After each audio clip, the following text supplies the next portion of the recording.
When we come with that heat, we got skip on the.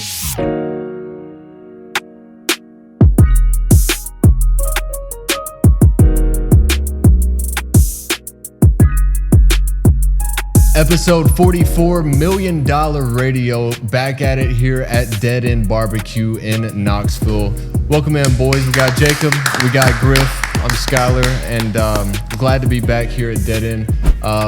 Last regular season football game, or college football slate, full weekend. Somehow we're already here. Time has flown by, but we actually started the college football season. The first episode of the season was here at Dead End, and now we're going into the last full slate of the college football weekend. So if you haven't been here before, come check us out, 3621 Sutherland Avenue here in Knoxville, Tennessee. Great spot to come before you head out to Neyland Stadium. We got basketball starting up, so a few nights, or a couple nights at least during the week, we might have some home games. You should come try out some Dead End Barbecue before you head over to Thompson Bowling Arena is what I'm calling it. I don't know about y'all. Yeah, I still call it Thompson TBA. Bowling. Okay, TBA, exactly. But yeah, 3621 Sutherland Avenue here in the heart of Knoxville, Tennessee. Come Tell check them us you out. watched the pod too. Yeah, absolutely. We actually I was serving a table the other day that told somebody that they recognized the pod, and I was a little too shy to be like, hey, that's me. That's funny. But, yeah, so come check us out, Dead End Barbecue here in Knoxville. Boys, week 13 is in the books. Tennessee ended the losing streak that was in the swamp down in Florida. A commanding 31-11 win, up 31-0 at halftime. And Josh Heupel decided, call the dogs off. Let's just milk the clock, control the game. Yeah. No injuries as we head into this big showdown. It's kind of weird to say with Vanderbilt in Neyland Stadium this weekend. So usually it's flipped. Usually Florida's the big showdown. This year you could kind of see the writing on the wall that they're 3-7. They have an interim coach. They're in the hunt for Lane Kiffin. This year's kind of just a transitional year from Billy Napier to whoever they hire going into the next season. But hey, they've played everyone close, it seems like. Well, they've played a lot of good teams close. They've not played the bad teams as close as the good teams. They played Ole Miss close. They get blown out by Kentucky. So this one, it was kind of a mixed bag. What are we to expect from them? Yeah. So. I will say I was watching with the grandparents and my dad on Saturday night, and after we went up 14-0, I looked over and I was like, I was about to say something, but I'm not going to say it. Yeah. But I might say it later. And I ended up saying it later. And that was not the same swamp. No. Yeah, it just felt weird. Like, as soon as we went up 7-0 after Ethan Davis scored, which I'll give Josh Heupel credit, that was a beautiful little fake RPO run. Yeah. It was. It seemed like we went and took over, and we took the energy out of the stadium, especially when Deshaun Lewis did that somersault. Wait, DeSean Bishop. I was thinking of Peyton Lewis because he's injured now. DeSean Bishop did that somersault over the line of scrimmage for a touchdown. It just seemed like at that point, you had fans taking off Tim Tebow jerseys. Yeah, I saw that. I was like, you can't do that to Tebow. Come on. No, man, that's sacrilege. So I don't know. It was good. It felt really good because they've done that to us before. They've gone into Neyland. They've taken over, Neyland, and it's been really frustrating. And we've never seen, all three of us, seen a win down there with our own eyes. So I have. I just don't remember it. Yeah, but I technically have seen one. But I did see a highlight. I think it was from that game in 2003 where Casey Clausen threw a Hail Mary touchdown before the half.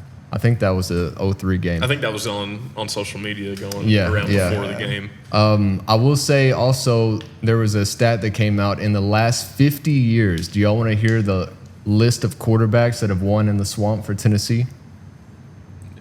I know Joey Aguilar now. Okay. Not Peyton Manning. Not Peyton. Not, did T. Martin? Is he in it? Nope. Okay, well, go ahead with the list.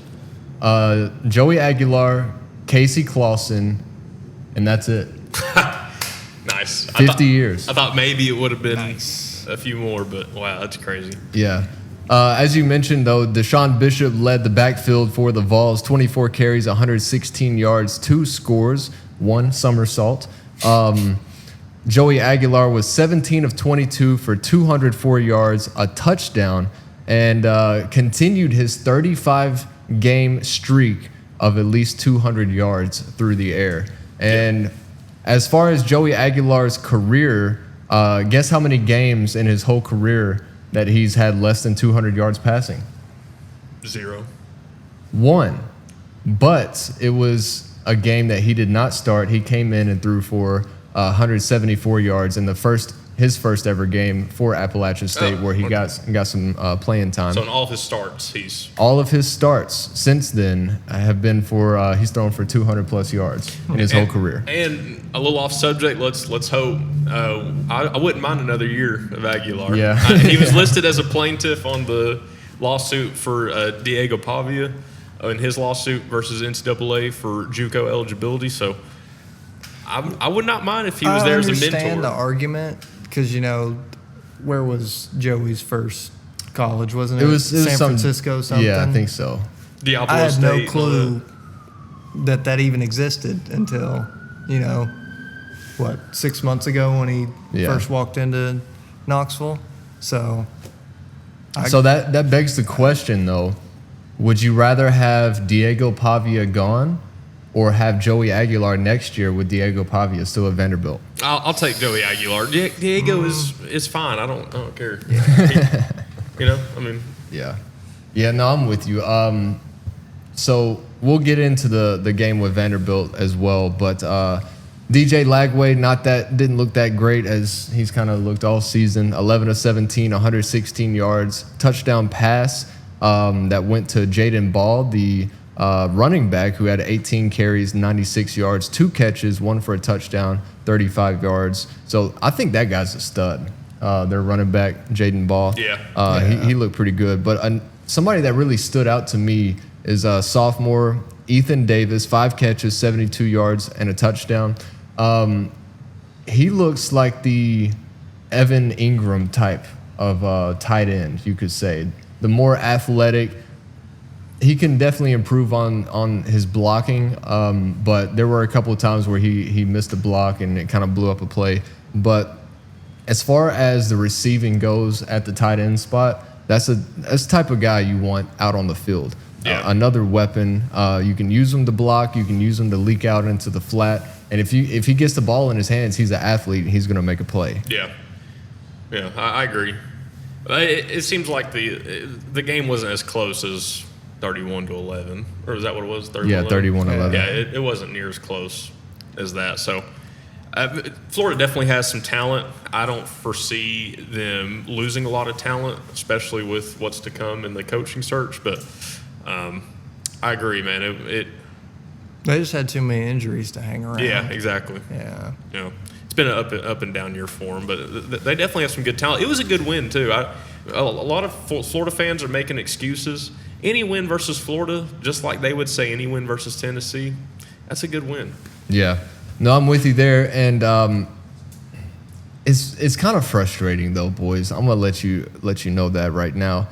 Just the inconsistency that we've seen offensively throughout the whole season, where you see a game like this where we just look unstoppable. Yeah. But you look back at the Oklahoma game where we're throwing interceptions, we're missing blocks and fumbling for touchdowns and this and that. We should have been up 21-0 on Oklahoma early. Yeah. There was a point where we had like 240 total yards on offense to Oklahoma's 32, I think it was. Yeah. And we were up 10-7, I think.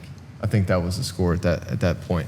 But you look back to the Georgia game too. I mean, our offense looked great during the Georgia game, and then we struggled a little bit in Tuscaloosa. But if we were to play like this every week, we would be undefeated right now. Absolutely. I really believe that. Well, we at the very least be in the college football playoff. Yes. I mean, because I still fully think if that fumble return for a touchdown in the Oklahoma game doesn't happen, we fully go on to win that game. Yeah. Because, I mean, Oklahoma – now, Missouri's fallen off a little bit, but that game was just awful to watch. Yeah. Yeah, it was a slugfest. Yeah. But, I mean, like we've said countless times, each game there's 1 to 2 plays that change the course of not only the game but the season itself. Max Gilbert, if he hits that field goal, we win. Oklahoma, like you just said, with the fumble, it's a whole different game. So, and then the pick six before the half at Alabama. Exactly. We were right there, man. Honestly, you'll live with it. I mean, it's just that's what it is. It's football, and some seasons you're going to have where it's meant to be, and some you're just going to use as a stepping stone. This, in my opinion, it's still at the beginning of Josh Heupel's career. Yeah, he's been here for about 5 years, but it's still at the very beginning of it. And so he's just getting milestones after milestones done. Beat Alabama, and now he beat Florida in the Swamp, which, like we said, hasn't been done in over 2 decades. So I think it's about going to start to head into another direction where it's going to be an actual contention of like for a championship. Yes. You know, we have to get the skeletons out of our closet with not being able to beat certain teams. We got to beat Georgia now. And then I think once we do that, we'll be in serious contention. And, and people realize, and more recruits, we have a good recruiting class. It's a snowball effect. Once you start winning, things just start lining up. Yeah. So it'd be hard for me to say we deserve a national championship if we can't beat Florida at Florida, or Correct. we can't beat Georgia. Like, we got to do these things first. It's all necessary. And that's one thing I mentioned last week was how big of a game this was, not for playoff contention, not for, anything other than proving that your program, your team right now is head and shoulders above a team that has dominated you for 20 years straight. Give or take the last few years, but I think Griff said we're 3-4 against them in the last 4 years. Yeah. So, but before we get into everything else, I forgot to mention Happy Thanksgiving, everybody. Yeah, thank you. Happy Thanksgiving. We're thankful for everybody that tunes in and watches our program every week. We're thankful for places like Dead End Barbecue and Jerry's Barbershop for inviting us in to film the podcast here and there throughout the season. So a lot to be thankful for this week, and going forward, just everybody's got to remember that. There's a lot to be thankful for as we go throughout life. But happy Thanksgiving. Thanks for watching. We're thankful for every one of you for tuning in. I've got a little cute little outline down here at the bottom that I worked hard on. Not really, but so wanted to say that. What did you say over there? I was like, it sounded like you were wrapping up the episode. Oh yeah, we're done. Bye-bye. And that'll do it for this week's episode. No, I just wanted to say that before we got into the rest of the Week 13 scoreboard. Number 1, Ohio State over Rutgers, 42-9. Ohio State had load management in a conference game. Jeremiah Smith, Carnell Tate didn't play.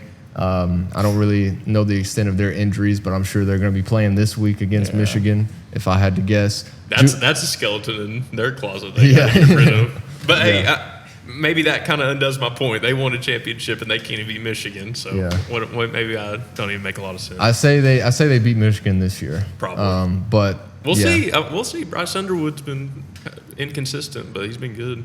Yeah. So. Julian Sayin also number 2 in the Heisman race right now, plus 450 behind Fernando Mendoza, who is the favorite. But another score on the slate: Oregon 42, USC 27. Do we have any eyes on that one, boys? I watched the first half of that game. It looked like, God bless, USC went down the field in 5 minutes and scored as soon as they got the ball to start the game. I was like, this is going to be a shootout. Yeah. But then, Oregon, their defense started clamping, taking the deep balls away from USC. And then as soon as Oregon returned that punt with, I think there was about 8 minutes left in the second quarter. But it was donezo from there. Yeah, they had all the momentum. I watched a little bit of it, but it was which I did see arguably two of the worst unsportsmanlike conduct penalties in that game.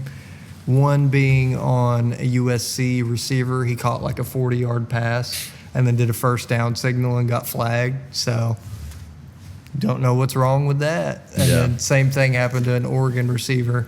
I believe after he caught a touchdown, he like spun the ball or something. That's crazy. Yeah. Wow. Yeah. We also saw Oklahoma over Missouri this weekend, 17-6, and Griff alluded to a minute ago, snooze fest, huh? Yes. Yeah, I started watching Missouri State and Kennesaw State over that. Yeah. It looked like it was raining. I could be wrong, but it was just ugh. It wasn't more entertaining? It wasn't entertaining at all. But the important part about that game is, not Oregon, but Oklahoma continues to win. They just beat Alabama last week, beat Tennessee the week before that, or 2 weeks before that, I can't remember. But, Oklahoma still in contention for the college football playoffs. We will see the new ranking either tonight or tomorrow. So I'm going to have to do some digging in the editing and make sure that all the rankings are correct. But going forward, Notre Dame over Syracuse, 70-7.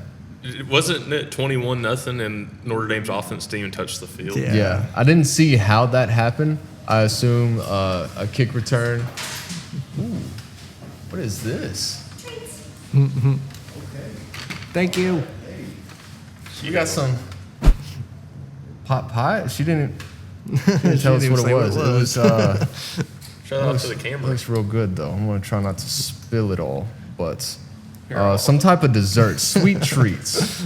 We want to give this a taste test. Maybe some pecan pie. It looks like some Reese's maybe right here. Ooh. Nice and fresh, too. Oh, yeah. We want to try these? Sure. And here are some spoons for everybody. Good. I was about to say, I'm about to pull this off. There you go. First time. Thanks to Holly for bringing this out to us. Thank you so much. We're just going to kind of eat as we go, I guess. But where were we? I forgot. Notre Dame and Syracuse. It was Notre Dame and Syracuse. Notre Dame started the game with 2 pick sixes and a blocked field goal for a touchdown. Oh, wow. This is amazing. Was it punt? I think it was a field goal. Okay, well, I thought they ran it real short to the end zone. Or it may have been a punt. Yeah. That was just me watching the highlights. I didn't even watch that because it was like a ridiculous Notre Dame was going to win. But I don't understand Notre Dame's case for the playoff. That's what gets me. Yeah, I'm in the same boat with you. I mean, they're winning impressive against these teams that they're facing right now. But they still lost to Miami. They lost to Miami. They're ranked ahead of Miami. Their only ranked wins were at the time Pitt and USC.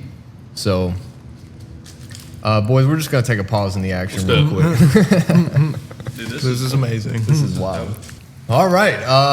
Yeah, that was good. Thanks to Holly for bringing that out to us. Not really sure what it was. Like little pies, little sweet. Mine was pecan. I think y'all had some peanut butter chocolate type. Oh yeah. All right. Well, 10 out of 10.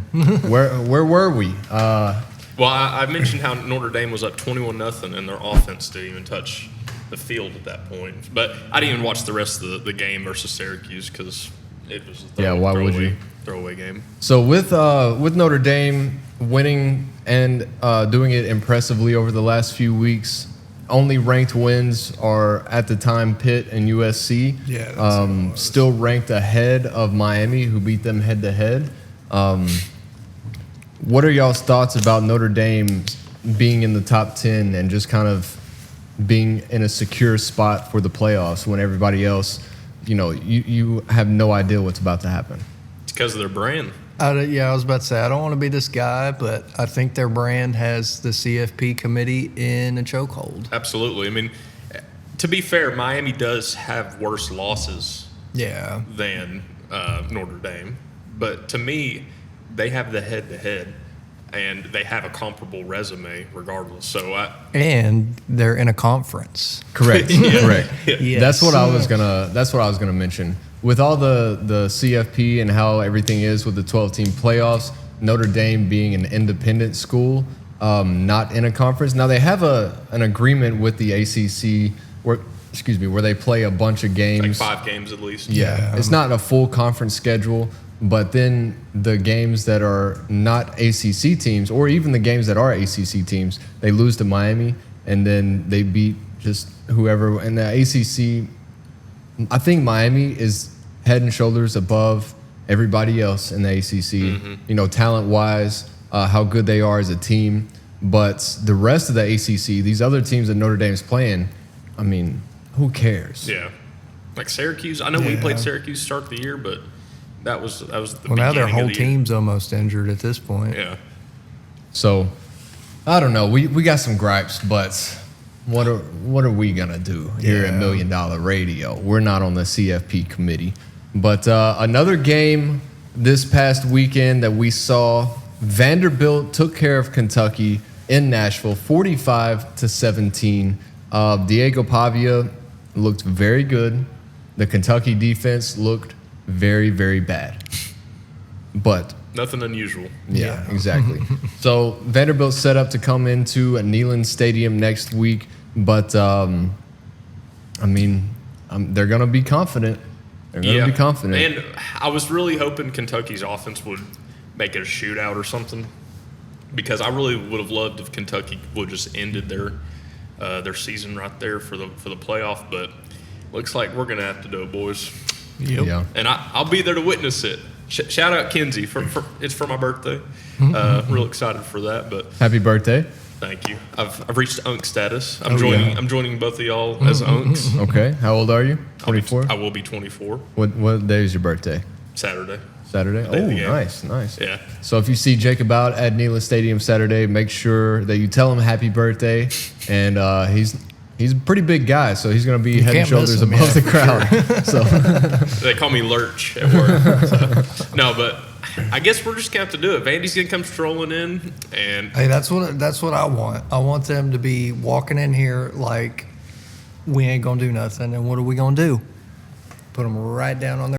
we're going to show them who the state team is. Yeah. Diego went on that podcast, and he's like, Vanderbilt's going to be, the Tennessee State team. not just that podcast, Bussin' with the Boys is the podcast that he was on. So Regardless, I would have loved for Kentucky to do it, but I guess we'll have to do it, and that is what it is. It'll be loud. I'm excited that it's actually going to be a good competitive game this year. Yeah. Because usually it isn't. So another game, Pitt over Georgia Tech, a score that really nobody saw coming. Pitt was up 28-0 at one point in that game. Georgia Tech made it a game, but ended up losing to Pitt 42-28. I hate it for Georgia Tech, man. I really like their system. I like Haynes King. I like their coach. I hate it for them because now they're pretty much eliminated from the playoff picture. Yeah. So We'll see now. All that I've been hearing is that their coach is going to get poached. Maybe so. Yeah. But he's already built a good program, Yeah. so it would have to be. It wouldn't be a lateral move no matter what. But I don't feel like there's not that many options. I mean, is he gonna go to LSU and do a triple option offense? Yeah. I mean, Yeah, we'll see. Or Not Penn sure. State. Yeah, that's the Speaking thought I of- had in my mind. But see, I figured Penn State was going to go the Matt Rule route, but they just mollywopped Nebraska, so I doubt that's going to happen now. Yeah. Also, Texas over Arkansas, 52-37. Arch Manning becomes the first ever Texas quarterback to pass for a touchdown, run for a touchdown, and catch a touchdown pass in one game. Pretty impressive. I'll give it to him. On that catch, he had to jump a little bit. Yeah, that was a nice catch. Yeah, good, Nice good for athletic him. catch. And I've criticized him this year, and I hope I stand by what I've said. But, Yeah. I'd like to see him. I'd like to see him successful. So we'll see how it goes next year. That's about it, Arch. Though that's it for Texas. I don't think they're wanting to go for a Well, bowl they play. game. They could.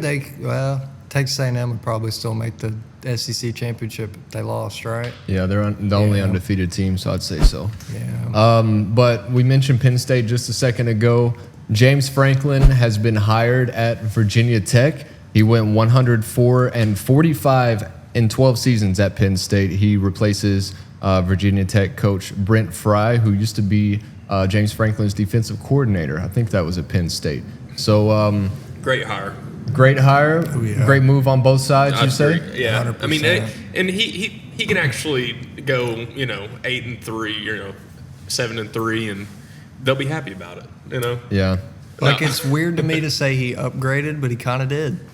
because He'll be appreciated there. all those years under, Beamer, they would go 9-3, 8-4 every year and be content with that. Yeah. So He'll be appreciated there Yeah. too, I think. I'll say definitely. I think it's definitely a step down as far as the program goes. Notoriety. From Penn State to Virginia Tech, but I mean, Virginia Tech has notably had a pretty good program year in and year out over the last, except for the last few years. Yeah. But you go back to those Historically. Beamer days. You go back to those good seasons they had. Michael Vick used to be the quarterback there, Yeah. So they've got some history, and James Franklin's a good coach.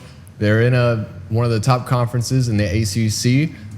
He's going to have a chance to build a good team there, and we'll And just see what happens. they're both looking for their first national championship too. Neither has ever won one. Yeah. So Maybe he goes there and can start winning some big games. that's respectfully too. He's a class act. Yeah.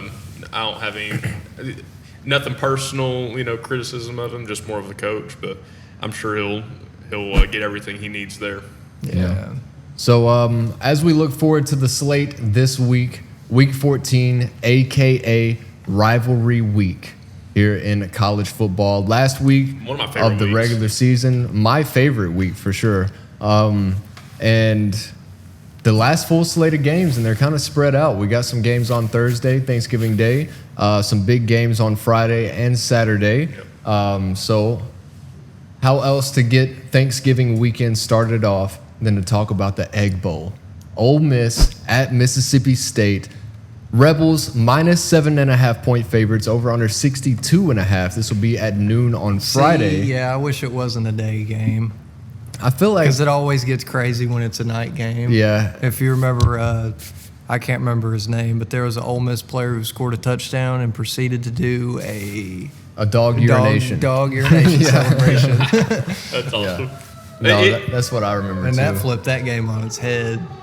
Well, it's two high-powered offenses going at it too, so Yeah. it'll be an entertaining game regardless. But I think, isn't there an ultimatum for Lane after this game? He's going to Yeah. say what his decision is. Yeah, and we'll see. I mean, Is that going to overshadow the game? Probably. Yeah, 100%. Unless gonna put unless a it's dark like cloud over unless it. it's a game of the century. But Now, just imagine Ole Miss loses this game, and then that's Lane's last game, and he goes somewhere else, coming out with his announcement. It's maybe just history maybe this repeating weekend, maybe itself. next week, but yeah. So Ole Miss, Mississippi State in the Egg Bowl. Thoughts and predictions: 7.5 points for the Rebels. That's not too bad for Mississippi State. It's at Mississippi State. Yeah, cowbell's gonna be It's going to be belling. loud. Yeah. I'm going to say 35-27 Ole Miss. Okay, Oh wow. Okay. I can see it slight being- cover. Yeah, I could see it. I'd like to see it being a really close game coming down to a field goal. Yeah. And like Lane barely scrapes by, stresses everyone out, and then he's like, "I'm leaving." So, give me them to win by 3 points. Ole Miss to win, or even better, Mississippi State to cover. I say Mississippi State covers. Well, I think, still think Mississippi State's a good team, Yeah. just based on what they showed us, of course. And Yeah. then, Can they stop Ole Miss? Will be Yeah. the real question, and probably not. Yeah. Yeah, I don't think they do. I think Ole Miss covers, and it's a 2 or 3 score game. Okay, that's fair. I mean, we'll see. It's two really good offenses, so it could just be a shootout. You saw Ole Miss, what was it Washington State? They played really Yeah, close. so, yeah. Yeah. At Ole Also Miss. struggled with Kentucky And Florida. and Florida, so So we'll see. I mean, maybe so. it's an But SEC matchup. this is a game right now that coming up that Jacob has been looking forward to all season. That'll be minus 12.5 Georgia Bulldogs at Dude. the Georgia Tech Yellow Jackets. 59.5 is See, the I wish they over-under. wouldn't have lost last week. No, I really was looking. I still am. It's gonna be a good game. I think See, did Georgia Tech look ahead? this could be Georgia Is that Tech's what happened? opportunity to save their college football playoff. That would be crazy. Imagine they beat Georgia. Who was what's Georgia's ranking right now?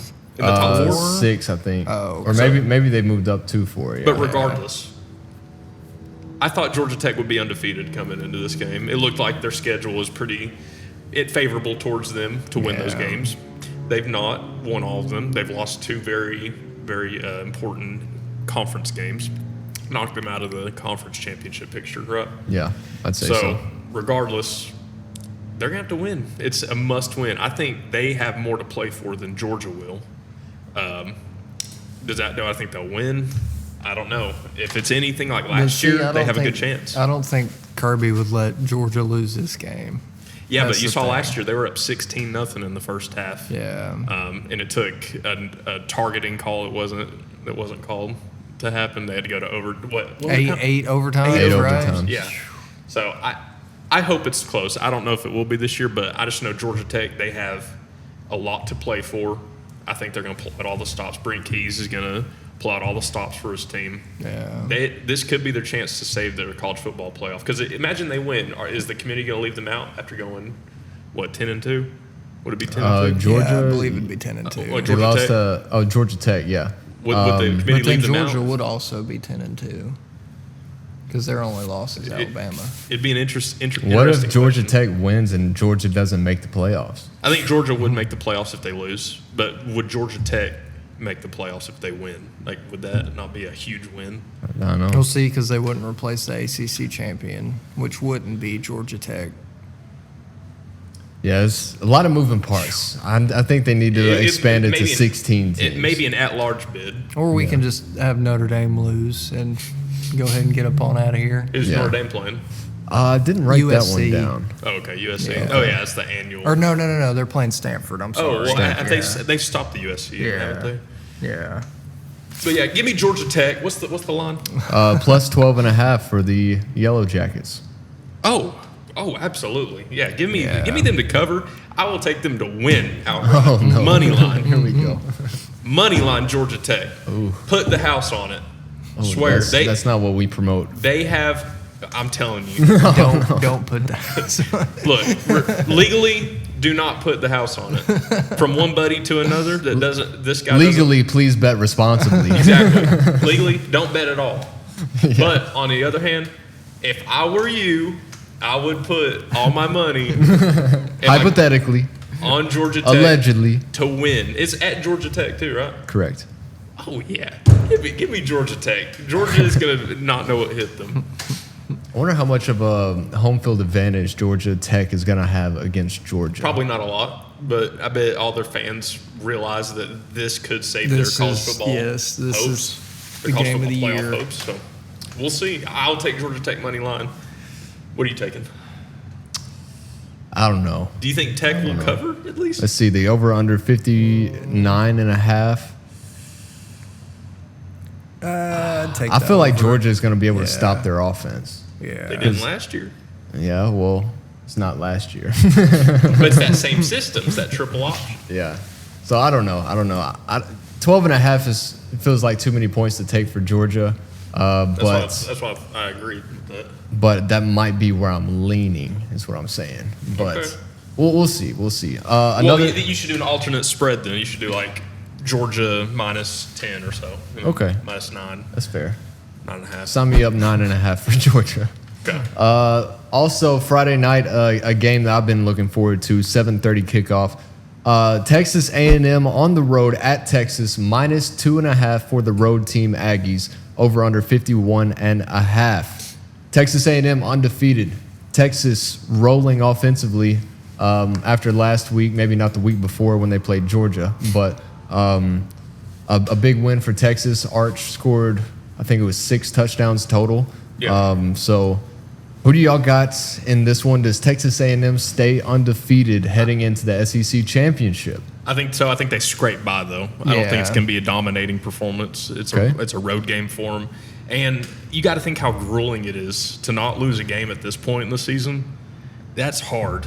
They've had to come back from 27 points down, right? Yeah.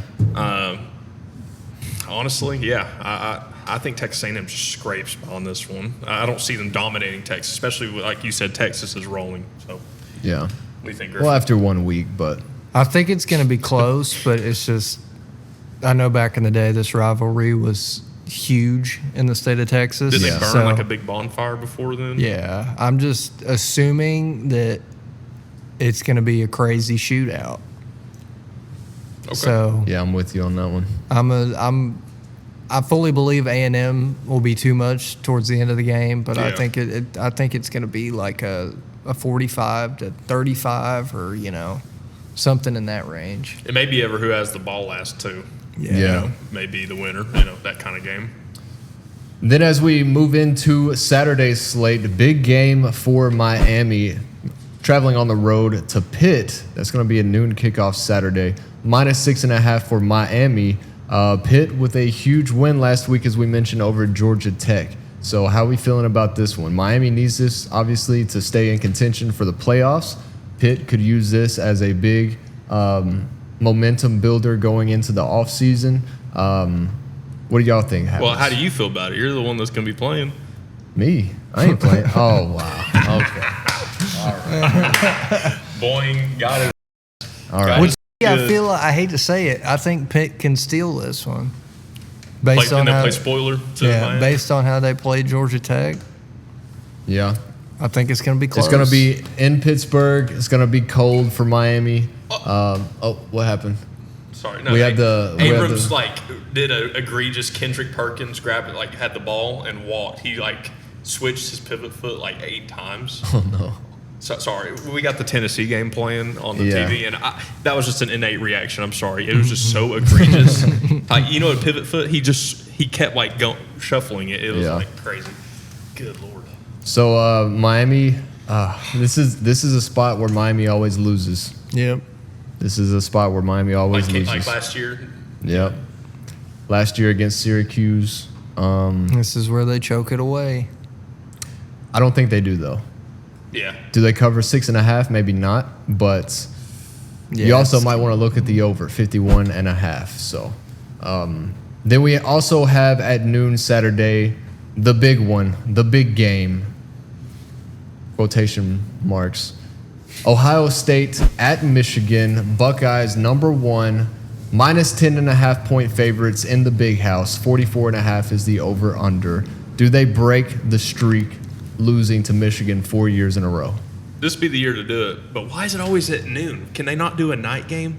No. I'd love to see a Michigan. It's the Big Ten, buddy. That's how they've always done it. I'd love I'm to see a pretty Michigan sure. Ohio They save State. the night games for the premier conference. I know, but it's the game. I'd like to see it.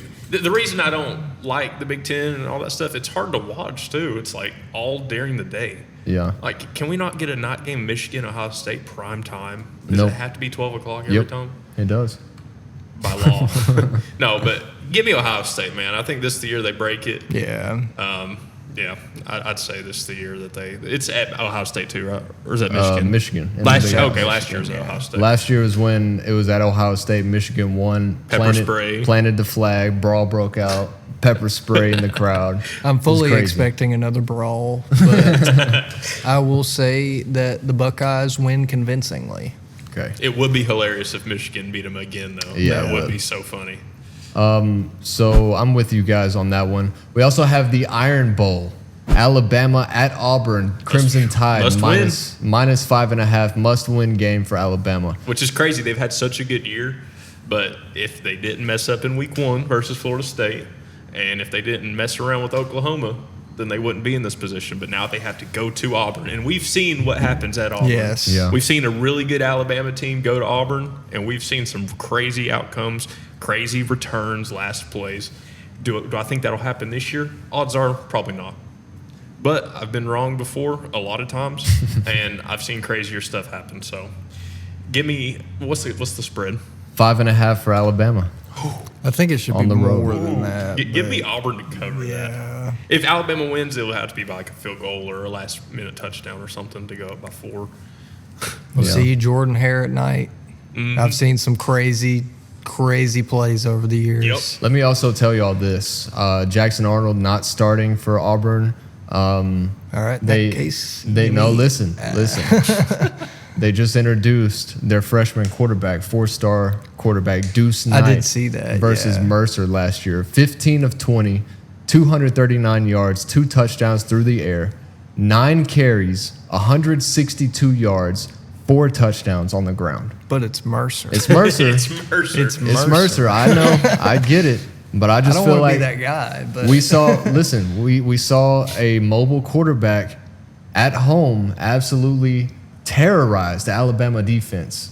That was week 1. That was Florida State, Tommy Castellanos. Well, but Deuce Knight is probably going to be a step above old Tommy C. See, the You thing think? would be is Alabama, if you haven't watched film on them already today, you need to now.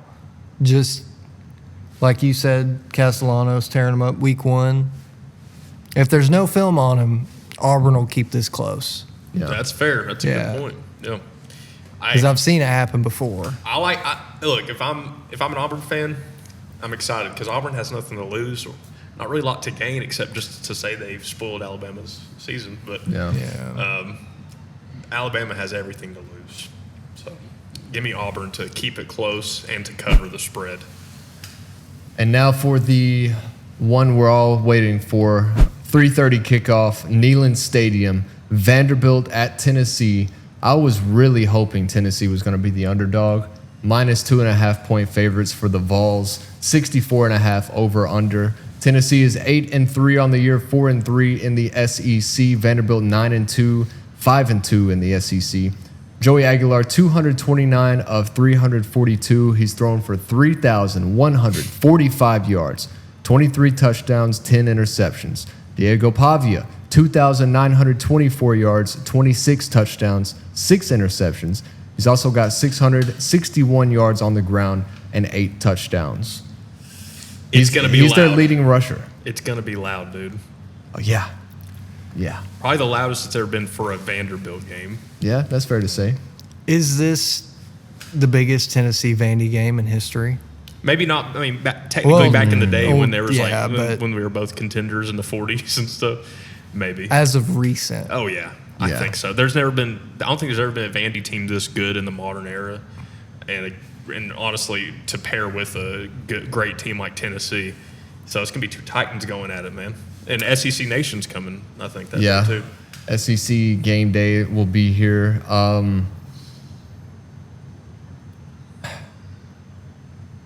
Diego Pavia is going to get shut down in Neyland Stadium. See, I hate to say it, I don't get why he's in the Heisman conversation. Well, his stats back it up for sure. And the eye test. Putting Vanderbilt in the position they are, but I just think this is a prime example of whenever your words come back to bite you. There is nothing that needs to be said more as far as bulletin board material than all of his offseason comments, all of his comments before and after the beatdown in Nashville last year when they thought they were going to win. Vanderbilt should be, as far as the spread goes, a home team gets a 3-point advantage. So the sportsbooks say Vanderbilt is a better team than Tennessee. If this was a neutral site, then it would be maybe a pick'em game in Vanderbilt's favor. Yeah. If this was in Nashville, Vanderbilt would be favored by 2.5 or 3 points. I just think he gets shut down. Joey's gonna eat them alive, dude. Yeah. I'm telling you. The only thing is Vandy has a pretty good run game, and we've kind of struggled at certain points in the year when there's a good running back at getting them. So that's Diego, He's their leading rusher. Pavia is their leading rusher with But I've seen 600 some yards. pretty good plays. Like remember Oh, yeah, Vanderbilt for versus sure. Alabama, where they had that one long run at the beginning. Stuff like that. We're gonna have to tighten up the line. But otherwise, I think Joey's about to feast, and I'm excited for that. Final score predictions from the boys. 28-31. Tennessee wins. Absolutely. I'm going to say 38-28 Vols. I love that. If we're going to win, we're going to have to be in the 30s. I said Diego Pavia is going to get shut down. We'll see, but I just feel like they'll get a garbage time touchdown to make it look a little closer. Yeah, that's But fair. That's fair. I think this will be a game that Tennessee wins 37-31. Bet, hedge, Vanderbilt money line. Yeah, Vanderbilt plus 2.5 might be my play, but because we all want Tennessee to win, of course. But I just think logically looking at it, we're gonna win. Not even as much of a fan, perspective. I just think if you look what it did in Florida and everything, like I don't know. I don't see it being don't see it being as competitive as the sports books put it. We won by 25. So Tennessee won by 25 against Rutgers. All right, we'll add that in there. But yeah, so last thoughts going into this one. Tennessee, Vanderbilt. I think we win. Y'all think we win? Yeah. That means I'm going to have to say I think we lose. But then if we lose, then we're going to blame it on you. No, I'm just kidding. No, if we all hope Tennessee's going to win. Yeah. There you go. You have it.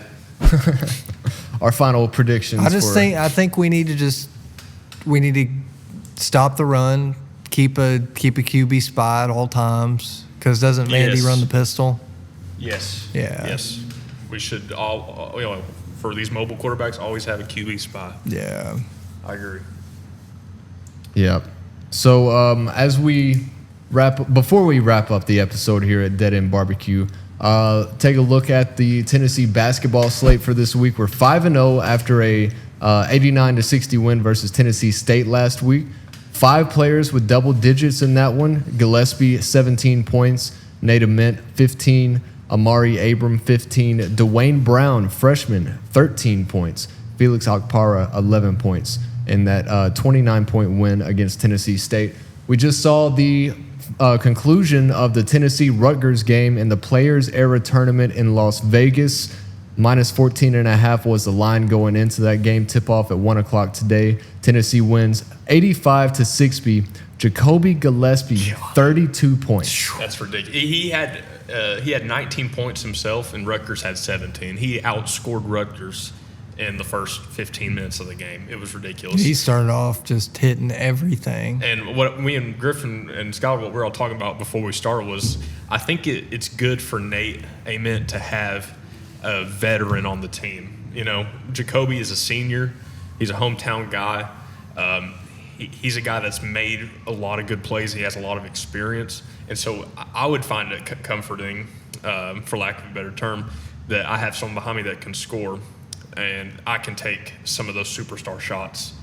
He's doing Nate Ament's doing turnaround and one jumpers on the baseline.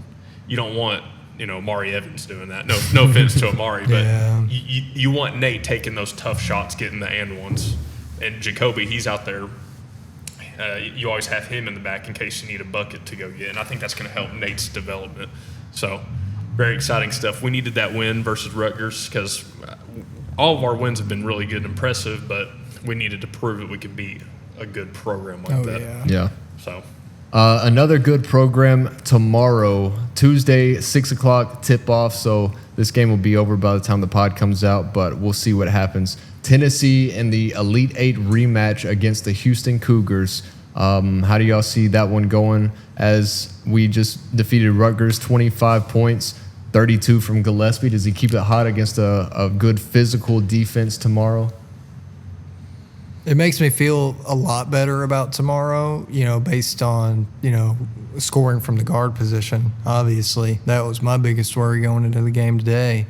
And Jacoby just threw that right out of my head. For me, it's been health, too. Yeah. Bishop, Boswell was out, and Estrella, of course, went down with that bone bruise, but they came right in and they contributed instantly. JP had some really nice moves and some really good dunks, too, and that buzzer beater going into halftime. So makes me feel good. We're healthy. And you can't go wrong with how we won today. We won by 25 points. Everyone went off. It worries me that we may come out too confident. Yeah.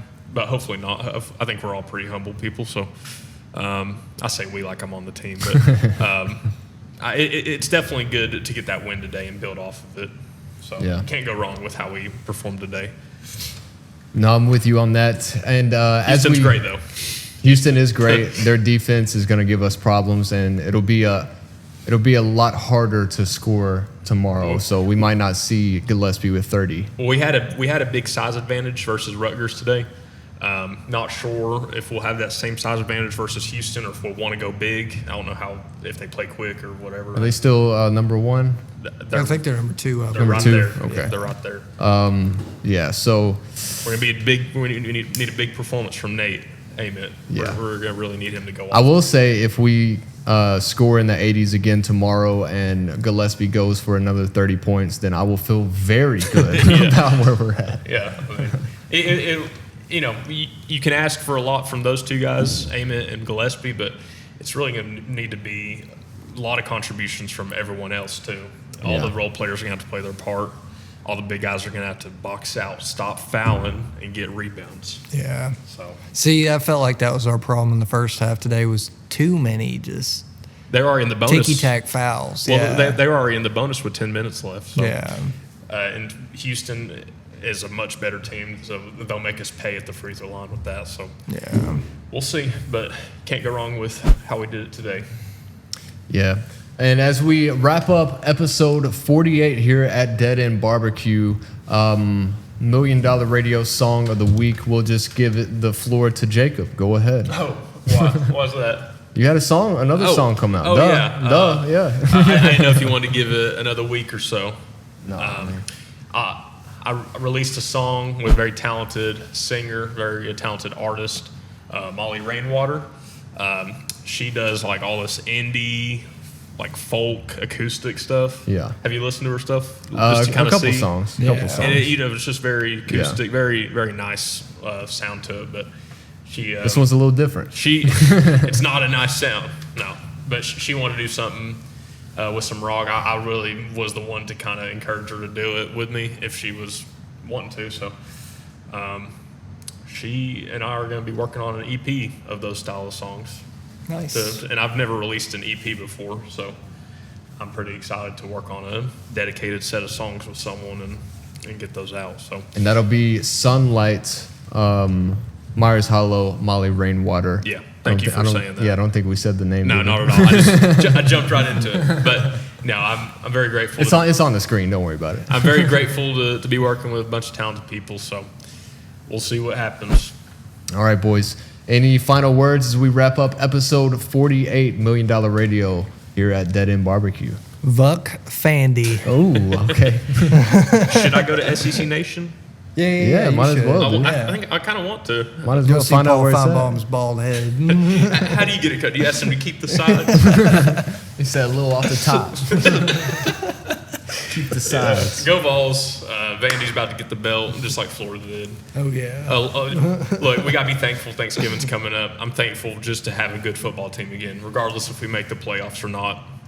It's nice to be a part of a program that actually wins now. So. Yeah. No, I'm with you there. In every sport, too. Glad to have ended the streak in the swamp.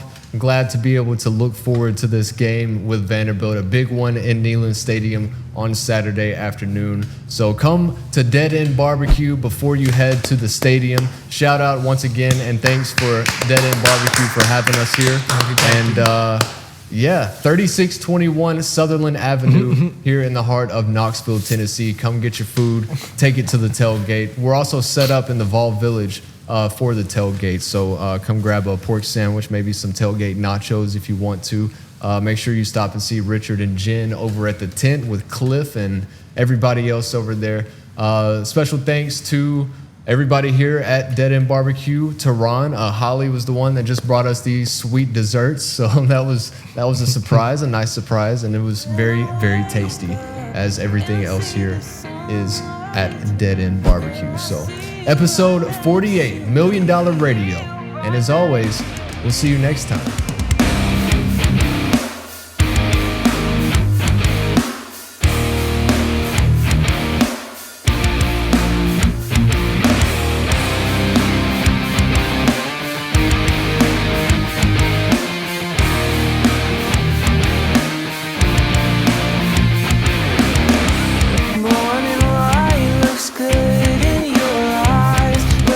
Tip of your tongue slowly holds on.